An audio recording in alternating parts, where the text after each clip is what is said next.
Hello students, हम लोग class 10 का सबसे पहला चैप्टर पढ़ रहे हैं जिसका नाम है केमिकल रिएक्शन और इक्वेशन। अब तक हम लोग ने बहुत सारे रिएक्शन को पढ़ लिया है, combination reaction, thermal decomposition, electrolysis decomposition, displacement reaction. आज का जो हमारा टॉपिक है वो है double displacement reaction, solubility rule और प्रिसिपिटेशन रिएक्शन। हम लोग एक एक करके इसको समझने की कोशिश करते हैं। सबसे पहले हम लोग पढ़ते हैं डबल डिस्प्लेसमेंट रिएक्शन। हेडिंग देते हैं डबल डिस्प्लेसमेंट रिएक्शन। देखिए, डबल डिस्प्लेसमेंट रिएक्शन सिर्फ एक वजह से होता है, वह है एक्सचेंज ऑफ आयंस। आयंस के एक्सचेंज होने की वजह से डबल डिस्प्लेसमेंट रिएक्शन होता है। अब आयन का एक्सचेंज कैसे होगा तो हम आपको बताते हैं। देखिए, सबसे पहले रिप्रेजेंटेशन कि आप डबल डिस्प्लेसमेंट को रिप्रेजेंट कैसे करते हैं। तो एक कंपाउंड होता है AB फॉर्म में और एक कंपाउंड होता है CD फॉर्म में।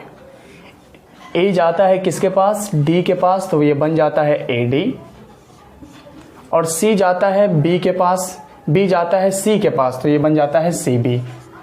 इसी को कहते हैं डबल डिस्प्लेसमेंट रिएक्शन। देखिए, डबल डिस्प्लेसमेंट रिएक्शन क्यों हुआ ये भी बताते हैं। सबसे पहले A डिस्प्लेस हुआ किसके पास, D के पास। उसके बाद B डिस्प्लेस हुआ किसके पास, C के पास। मतलब दो बार डिस्प्लेस हो रहा है, A फिर B, इसलिए इसका नाम क्या रखा गया है, डबल डिस्प्लेसमेंट रिएक्शन।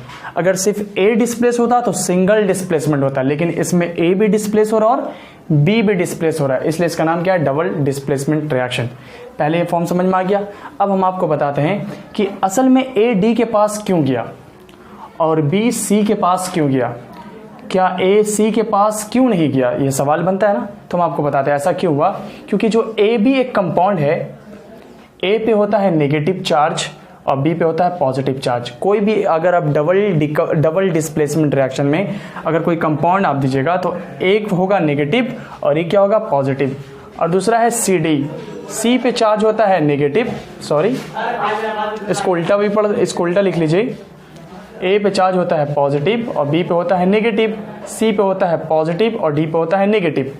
A किसके पास जाता है, माइनस किसके पास जाता है, प्लस के पास, तो ये क्या बन जाएगा, AD। ठीक है, और प्लस किसके पास जाता है, माइनस के पास, इसलिए बनेगा CB। इस वजह से जाता है A D के पास और B जाता है C के पास, क्योंकि प्लस जाता है माइनस के पास, आपको पता है। तो अभी हमने प्रूफ कर दिया। अब देखिए, सबसे पहले हमने बताया था कि double displacement reaction exchange of ions की वजह से होता है। क्या यहाँ पे आयंस का एक्सचेंज हो रहा है, यस। प्लस किसके साथ जा रहा है, माइनस के साथ, और माइनस किसके साथ जा रहा है, प्लस के साथ। तो यही हुआ एक्सचेंज ऑफ आयंस। जब भी एक्सचेंज ऑफ आयंस होता है उसी से बनता है डबल डिस्प्लेसमेंट रिएक्शन। अभी हमने एक लफ्ज़ किया आयंस। आयंस मतलब पॉजिटिव या नेगेटिव चार्ज को कहते हैं। अब हम मिटाते हैं। देखिए, कुछ आयंस आपको याद रखना पड़ेगा डबल डिस्प्लेसमेंट रिएक्शन के लिए, जो सबसे इंपॉर्टेंट साइंस है, जैसे OH हाइड्रो ऑक्साइड आयंस। ये ऑक्सीजन और ये हाइड्रोजन अलग अलग नहीं, मतलब एक साथ इसको पढ़ते हैं हाइड्रो ऑक्साइड, ये तो आप जानते होंगे। और SO4 इसको बोलते हैं हम लोग sulphur try oxide, tetra oxide नहीं कहते, इसका नाम क्या है, सल्फेट। ये सब आपको याद रखना पड़ेगा, सल्फेट SO4, जिसपे कितना माइनस होता है, 2 माइनस। CO3 इसको हम लोग क्या बोलेंगे, कार्बोनेट। इसका नाम कार्बन डाइऑक्साइड, कार्बन ट्राइऑक्साइड नहीं है, इसका नाम क्या है, कार्बोनेट, जिस पे चार्ज होता है 2 माइनस। तो ये सब आयंस है जो आपको याद रखना पड़ेगा। जैसे NO3 माइनस, इसको हम लोग बोलते हैं नाइट्रेट। एक होता है NH4 प्लस, इसको बोलते हैं अमोनियम। और एक होता है S2 माइनस, इसको बोलते हैं सल्फाइड। तो ये सब आयंस आपको याद रखना पड़ेगा, किसको समझने के लिए, डबल डिस्प्लेसमेंट रिएक्शन के लिए। ये एक रेडिकल है या एक आयन से, अलग अलग इसको नहीं पढ़ना है कि हाइड्रोजन ऑक्सीजन अलग है। इसका नाम है हाइड्रोक्साइड, इसका नाम है सल्फेट, कार्बोनेट, नाइट्रेट, अमोनियम और क्या है, सल्फाइड। याद रखना ये बात को। और PO4 किसको बोलते हैं, फॉस्फेट को बोलते हैं, फॉस्फेट। तो आप ये याद कर लीजिएगा, इसे याद कर लीजिएगा। अब हम एग्जांपल देते हैं किसका, डबल डिस्प्लेसमेंट रिएक्शन का। ये सब याद रखिएगा।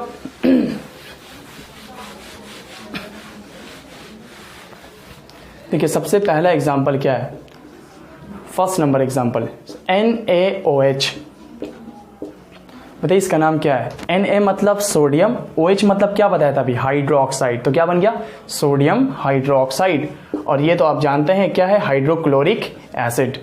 बताइए सोडियम को क्या माना A, हाइड्रोक्साइड को क्या मानेंगे, ऑक्सीजन को B मान ले, हाइड्रोजन C मान ले, नहीं, हाइड्रोक्साइड एक टर्म से इसलिए पूरे को क्या मान लेंगे हम लोग B, हाइड्रोजन को क्या मानेंगे C और क्लोरीन को क्या मानेंगे D। A किसके साथ गया D के साथ, तो क्या बन गया NaCl और H, और C किसके साथ जाता है B के पास, या B जाता है C के पास, तो क्या बन जाएगा HOH। HOH से क्या बन जाएगा H2O। बताइए इसका नाम जानते हैं ना, सोडियम क्लोरीन या सोडियम क्लोराइड, सोडियम क्लोराइड। जब क्लोरीन किसी के साथ ऐड होता है तो उसे क्लोराइड कहते हैं, और जब ऑक्सीजन किसी के साथ कंबाइन होता है तो उसे ऑक्साइड कहते हैं। अब जब सल्फर किसी के साथ कंबाइन होगा तो उसे सल्फाइड कहेंगे। तो क्लोरीन मतलब सोडियम क्लोराइड। क्लियर, ये पहला एग्जाम्पल था। अब आता है सेकंड नंबर एग्जाम्पल। देखिए NH4OH प्लस HCl। देखिए इसका भी हमने क्या नाम दिया था, अमोनियम दिया था ना अभी रेडिकल में। NH4 को अमोनियम कहते हैं और OH को क्या बोलते हैं, हाइड्रोक्साइड। तो इसका नाम क्या हो गया, अमोनियम हाइड्रोक्साइड, और ये हाइड्रोक्लोरिक एसिड जानते हैं। तो ये अमोनियम को पूरे को क्या मानेंगे A, ठीक है, जो भी रेडिकल एक है उसको A मान लिया, और OH को क्या मानेंगे B। ऑक्सीजन और हाइड्रोजन अलग अलग नहीं है, हम बता चुके हैं ये बात। और इसमें हाइड्रोजन को मानना है C और क्लोरीन को क्या मानना है D। A किसके पास जाता है D के पास, तो क्या बन जाता है NH4Cl, और C किसके पास जाता है B के पास, तो C से बनेगा H2O, H और H H2 और O बन जाएगा H2O। इसका नाम क्या है, NH4 को अमोनियम बोलते हैं, दिखाया था। और अमोनियम क्लोरीन या अमोनियम क्लोराइड, अमोनियम क्लोराइड। ये क्या है, किसका एग्जाम्पल है, डबल डिस्प्लेसमेंट रिएक्शन। अगर आप गौर से देखें तो यहाँ पे क्या नजर आया, OH।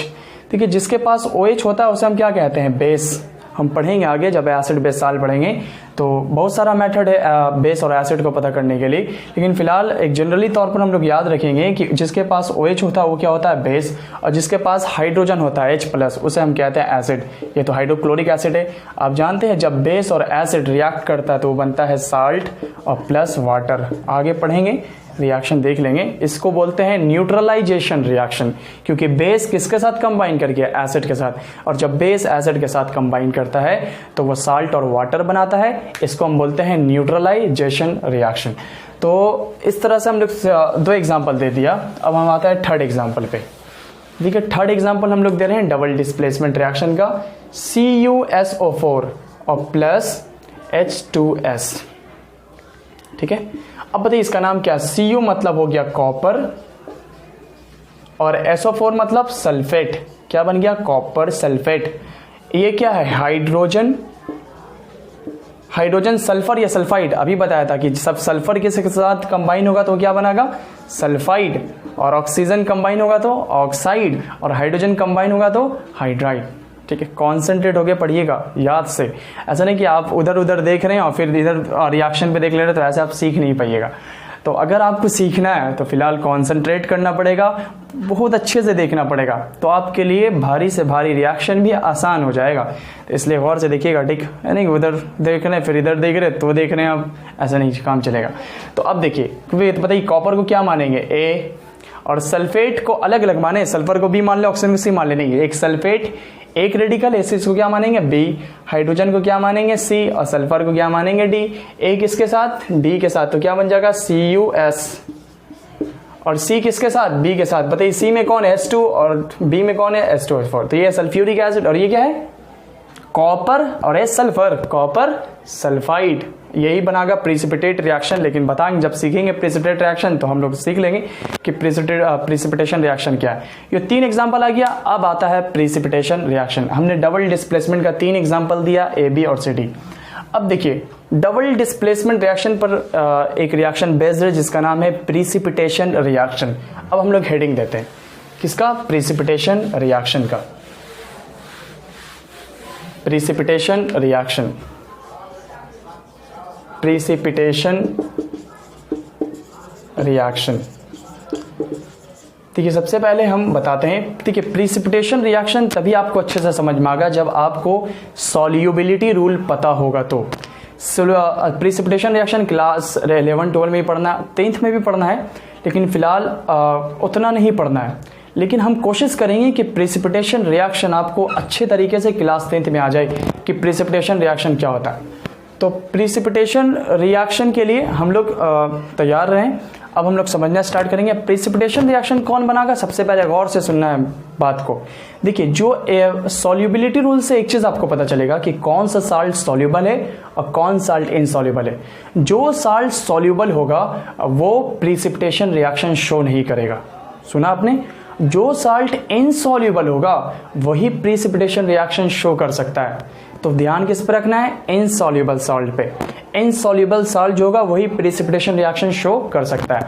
तो ये सॉल्युबल और इनसॉल्युबल रूल कैसे पता चलेगा? तो एक रूल से पता चलेगा जिसका नाम क्या है? Solubility rule. तो अब हम लोग स्टार्ट करते हैं सॉल्युबिलिटी रूल। एकदम अच्छे से सुनना सॉल्युबिलिटी रूल को, ताकि आप प्रेसिपिटेशन रिएक्शन बहुत अच्छे से समझ जाए, आपको कोई प्रॉब्लम नहीं हो समझने में। तो फर्स्ट क्या है? पहला, देखिए पहला रूल क्या है? Sodium potassium ammonium plus plus plus charge होता है, are soluble, ions are soluble. अब मेरे बात को गौर से सुनना है। सॉल्युबल, देखिए ये पहला रूल ये कह रहा है कि सोडियम से बना हुआ सॉल्ट, पोटेशियम से बना हुआ साल्ट और अमोनियम से बना हुआ साल्ट क्या होता है? सॉल्युबल। जहां भी आपको सोडियम दिख गया, सोडियम के साथ जो सॉल्ट दिख रहा है आपको, मतलब वो क्या है? वाटर के अंदर सॉल्युबल। हमने लिख दिया NaCl, ये वाटर के अंदर क्या है? सॉल्युबल। NaNO3, ये वाटर के अंदर क्या है? सॉल्युबल, क्योंकि इसमें क्या दिखा है? सोडियम। तो जिस तरह से सोडियम दिखा है, NaI, ये वाटर के अंदर क्या है? सॉल्युबल, क्योंकि इसमें क्या दिख गया? सोडियम। Na2SO4, इसके अंदर क्या दिख गया? सोडियम। सोडियम सोडियम सोडियम, मतलब ये सब सॉल्ट क्या है? सॉल्युबल। तो जिसके पास सोडियम, जिस सॉल्ट के पास सोडियम मौजूद है वो क्या है? वाटर के पास, वाटर के अंदर क्या है? सॉल्युबल। ऐसा ही पोटेशियम रख दीजिए। तो सोडियम से बना हुआ साल्ट, पोटेशियम से बना हुआ साल्ट, अमोनियम। देखिए ऐसे लिख दिया NH4NO3। क्या ये साल्ट सॉल्युबल इनसॉल्युबल? जवाब क्या है? इनसॉल्युबल, क्योंकि यहाँ इसमें क्या दिख रहा है? NH4। अगर हम एग्जाम्पल दे दें, ये यहाँ पे एग्जाम्पल दे दें, NH4OH, सॉल्युबल इनसॉल्युबल? सॉल्युबल, क्योंकि यहाँ पे क्या दिख रहा है? NH4। तो आप देखिए कर बता दीजिएगा कि कौन सॉल्युबल होगा और कौन इनसॉल्युबल होगा। तो क्या पहला रूल समझ में आ गया? सोडियम से बना हुआ साल्ट, पोटेशियम से बना हुआ साल्ट, अमोनियम से बना हुआ साल्ट, जिसमें सोडियम दिखा, पोटेशियम दिखा, अमोनियम दिखा, वो सब क्या होगा? सॉल्युबल होगा। क्लियर? अब हम आगे बढ़ते हैं। ये रूल नंबर 1 था। अब रूल नंबर 2 सुनिए क्या है? रूल नंबर 2 क्या? रूल नंबर 2 है ऑल नाइट्रेट्स, जिसको हम लोग NO3 कहते हैं। नाइट्रेट्स को हम लोग क्या कहते हैं? NO3-। All nitrates are soluble. जितने सारे नाइट्रेट्स हैं वो क्या है? सॉल्युबल है। आसान हो गया। जिसके साथ भी नाइट्रेट दिख गया NO3, ये है नाइट्रेट्स, क्या ये सॉल्युबल है? यस, सॉल्युबल है। NH4NO3, क्या ये सॉल्युबल है? यस, क्योंकि इसके साथ क्या दिखा? नाइट्रेट, और साथ में अमोनियम भी है, साथ में सोडियम भी। तो नाइट्रेट दिखा, मतलब वो क्या हो गया? सॉल्युबल। तो साल्ट आपको समझ में आ रहा है कि कौन सॉल्युबल कौन इनसॉल्युबल है? अभी सोडियम, पोटेशियम, अमोनियम, और ऑल नाइट्रेट्स आर सॉल्युबल। जिसके साथ नाइट्रेट दिख रहा है वो क्या है? सॉल्युबल या इनसॉल्युबल? इनसॉल्युबल नहीं, बल्कि क्या है? Soluble compound. All nitrates are soluble. जिस किसी के साथ नाइट्रेट दिख गया तो वो क्या हो जाएगा? सॉल्युबल। 2 रूल याद हो गया? अब आगे बढ़े। 2 रूल तो याद हो गया ना। अब आता है तीसरा rule, rule number 3। Rule number 3 बहुत इंपॉर्टेंट है, गौर से देखिएगा। इसे से तो पहचानिएगा प्रेसिपिटेशन रिएक्शन, जो हम सबसे पहला एग्जांपल आपको देंगे। एकदम गौर से, एकदम कॉन्सेंट्रेट। अब अब आ रहा है प्रेसिपिटेशन रिएक्शन, ठीक है? देखिए यहाँ पे लिख रहे हैं सल्फेट्स।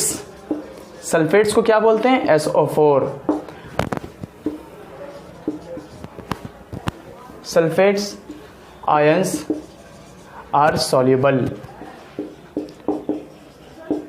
तेज लिख रहे हैं थोड़ा, ठीक है? इसलिए ज्यादातर सल्फेट क्या होते हैं? सॉल्युबल होता है। हमने क्या बोला? ज्यादातर सल्फेट क्या होते हैं? सॉल्युबल। लेकिन एक्सेप्शन, अब इसी पे तो ध्यान रखना है, सबको इसी पर ध्यान रखना। आप देखिए, ज्यादातर सल्फेट क्या होता है? सॉल्युबल। अब जो एक्सेप्शन आ रहा है वो ऐसे सल्फेट हैं जो इनसॉल्युबल होते हैं, जैसे BaSO4 barium sulphate, CaSO4 calcium sulphate, PbSO4 Hg2SO4, Hg mercury को कहते हैं, और यह है Ag2SO4, Ag सिल्वर को कहते हैं।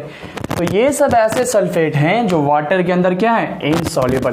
ज़्यादातर सल्फेट सॉल्युबल होते हैं और ये सब सल्फेट क्या, इनसॉल्युबल। इसी पे तो गौर से देखना, इसी पे कॉन्सेंट्रेट करना आप सबको, क्योंकि प्रिसिपिटेशन रिएक्शन क्या बताया था, प्रिसिपिटेशन रिएक्शन कौन बनाएगा, जो सॉल्युबल होगा इनसॉल्युबल। जल्दी बताइए, सॉल्युबल नहीं बल्कि इनसॉल्युबल। जो इनसॉल्युबल होगा वही तो प्रिसिपिटेट रिएक्शन शो करेगा। तो ज्यादातर सल्फेट क्या है, सॉल्युबल। इनमें से ये सब sulphate, barium, calcium, lead, mercury और सिल्वर, ये सब ऐसे सल्फेट है जो क्या होते, कैसे सल्फेट है, इनसॉल्युबल सल्फेट। क्या आपको 3 रूल याद हो गया, सोडियम, पोटेशियम, अमोनियम से बना हुआ साल्ट क्या है, soluble. All nitrates are soluble. ज्यादातर सल्फेट सॉल्युबल, लेकिन उनमें से जो हमने एग्जांपल दिया वो क्या है, इनसॉल्युबल। अब हम आगे बढ़ते हैं। हम देखिए, जब आप 3 रूल ये पता कर लिया तो सबसे पहला एग्जांपल दे रहे हैं प्रिसिपिटेशन रिएक्शन का, सुनते हैं। देखिए पहला एग्जांपल देखिएगा, फर्स्ट नंबर एग्जांपल वो है BaCl2। आप इसका नाम बता सकते हैं, इसका नाम है बैरियम, और क्लोरीन से क्या बन गया, बैरियम क्लोराइड। आप जानते हैं ये बना कैसे, बैरियम का वैलेंसी 2, क्लोरीन का वैलेंसी 1, ये क्या बन जाएगा, BaCl2। ये तो क्लास 9 में आप पढ़ चुके हैं। बैरियम क्लोराइड जब सोडियम सल्फेट के साथ Na2SO4, Na मतलब सोडियम वैलेंसी 1, सल्फेट का वैलेंसी 2 होता है, तब क्या बन जाता है, Na2SO4। ये सब तो आप पढ़ चुके हैं, बताने की जरूरत नहीं है, लेकिन आप देखिए इसका नाम क्या है, Na मतलब सोडियम, SO4 मतलब सल्फेट, सोडियम सल्फेट। अब बताइए इसको क्या मानेंगे, A, क्लोरीन को क्या मानेंगे, B, सोडियम को क्या मानेंगे, C, और सल्फेट को CD मान ले, नहीं सल्फेट को क्या मान लेंगे, D। एक टर्म्स A किसके पास आता है, D के पास, तो क्या बन जाएगा, BaSO4 प्लस C किसके पास जाएगा, B के पास। कितना मानता है C और B, देखिए C B के पास जाएगा और ये किसके पास जाएगा, D के पास। तो C कौन है, सोडियम, क्योंकि ये प्लस चार्ज और नेगेटिव प्लस, और प्लस को किसकी खोज होती है, माइनस, माइनस को प्लस की, इस वजह से B C के पास और D के पास। तो पता ये C किसके पास जा रहा है, B के पास। C क्या है, सोडियम, और B कौन है, क्लोरीन। कितना सोडियम, 2 सोडियम, कितना क्लोरीन, 2 क्लोरीन, आगे 2 दे दिया, बैलेंस हो गया। अब आपको देखना है इनमें से प्रिसिपिटेट रिएक्शन कौन बताएगा, चलिए बताइए, गेस कीजिए। देखिए सोडियम से बना हुआ साल्ट सॉल्युबल होता है, इनसॉल्युबल, वही बताया था, क्या होता है, सॉल्युबल होता है, मतलब ये प्रिसिपिटेट रिएक्शन शो नहीं करेगा। अब बताइए ये सॉल्युबल, इनसॉल्युबल, इनसॉल्युबल क्यों, क्योंकि ज्यादातर सल्फेट क्या होता है, सॉल्युबल, लेकिन उनमें से कुछ सल्फेट क्या होता है, इनसॉल्युबल। क्या उसमें BaSO4 एग्जाम्पल था, यस या नो, था एग्जाम्पल BaSO4, है ना। तो इसलिए क्या शो करेगा, प्रिसिपिटेट। प्रिसिपिटेट किस कलर का प्रिसिपिटेट, व्हाइट, PPT, शॉर्ट में PPT बोलते हैं इसको, व्हाइट प्रिसिपिटेट। और प्रिसिपिटेट का एरो कैसा होगा, डाउनवर्ड डायरेक्शन में एरो। जब डाउनवर्ड डायरेक्शन में एरो होगा तो उसको बोलते हैं प्रिसिपिटेट। NTA से में एक बार पूछ चुका है, डाउनवर्ड एरो किसको रिप्रेजेंट करता है, प्रिसिपिटेशन रिएक्शन को, प्रिसिपिटेट को। तो BA का नाम barium, SO4 sulphate, barium sulphate किस कलर का PPT हो गया, व्हाइट PPT। तो आप समझ गए पहला एग्जांपल, जो सॉल्युबल है वो PPT शो नहीं कर सकता, जो इनसॉल्युबल है वही शो कर सकता है PPT। याद रहेगा ये बात, ठीक है। तो सबसे पहला एग्जांपल हम आपको समझा दिया, व्हाइट PPT। अब नेक्स्ट लेक्चर में जब लोग पढ़ेंगे तो हम लोग सीखेंगे आगे प्रिसिपिटेशन रिएक्शन का एग्जांपल और रूल, ताकि आप प्रिसिपिटेशन रिएक्शन को अच्छे तरीके से समझकर ख़त्म कर दें।